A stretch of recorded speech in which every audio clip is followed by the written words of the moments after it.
And the other Beverly did confirm it for me this morning that I was the favorite. But Mom would never have ever. As hard as I tried to get her to tell me I was the favorite, she just never did. I have heard it.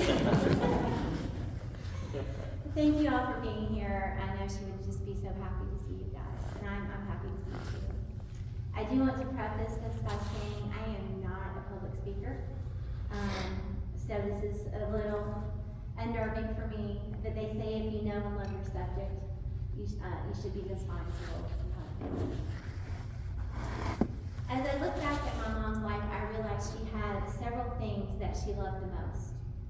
Her 3 daughters, her 4 brothers, my stepdad John, Willie Nelson, Diet Coke, and cigarettes. Not necessarily in that order, depending on it. She always told me that after helping Grandma and Granddaddy with her 4 younger brothers, that it was by God's grand decision that He gave her 3 girls to raise. Although we came with our share of disappointments, fake IDs, sneaking out of windows, wrecked cars, speeding tickets, us calling her Mommy Dearest. However, looking back, I think she could consider that a compliment. Anyone that knows my mom, especially her 3 girls, knew she was a force to be reckoned with. She taught us how to be strong women. She always had our backs and always had great advice. Mom and I had countless conversations every morning on my way to work. I always told her I couldn't start my day without hearing her voice or having her make me laugh. She could always make me laugh. Once I would laugh, she would say, "There, I did my job. Now get to work." One particular morning, as I was driving to work, I confided in her that I may have been a little bitchy to a coworker the day before. And I wasn't quite sure how to approach the situation. Knowing that she'd been the administrator for Greenlawn for so many years and dealt with office politics and working with females, I figured she'd just have the best advice for me. When I told her the situation, she thought for a second as I waited for her wonderful advice.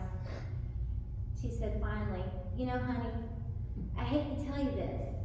You just can't help it. You come from a long line of bitches."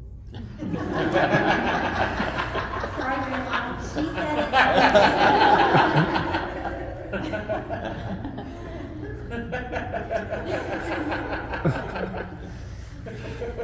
Even though I know we tested her patience and drove her crazy sometimes, she was a rock to us, and it was very obvious through my life that she was the rock to me.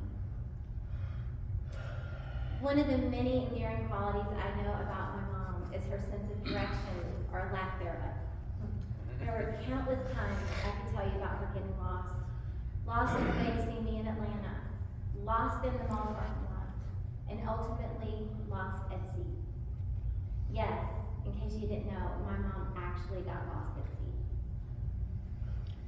I remember the day she returned. After 24 hours of being missing, my sisters and I met her at CTAP, where the Coast Guard had towed them in. When I ran up to give her a big hug, she said, "I need a Diet Coke." After hearing the harrowing story about drifting 30 miles off the coast of Wrightsville Beach, I asked her what scared her the most. She didn't say not seeing her 3 beautiful daughters ever again, or the boat sinking and she didn't know how to swim. She said what scared her the most was that we almost ran out of cigarettes.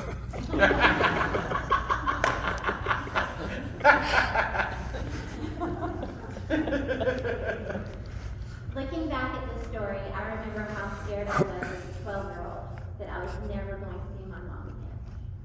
Now I stand here almost 40 years later, knowing that I will never see her again. It's almost too much to take.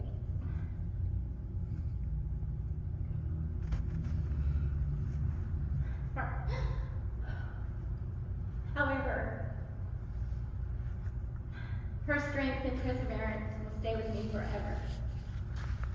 The courage and strength that she showed time and time again dealing with things that can cause most people to crumble is something to be admired. It wasn't much longer after Mom shook off her sea legs that she met the love of her life, Mr. John Martin. Mom changed after she met him, and it was for the better. He allowed her to breathe, to live, and to love again. Our whole family took notice, and we all knew that they were meant for each other. I don't know who saved who in the relationship, but my guess is they saved each other. I rest easy knowing that John was waiting for her when she passed from this earth. It must have been a beautiful reunion. As long as he had a Diet Coke and cigarette for her.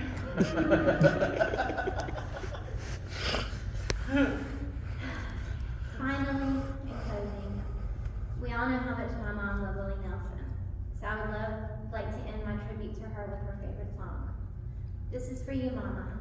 I love and miss you so very much, and will for the rest of my life. Thank you, Mom. Thank you for being here. It means so much to my sisters and me.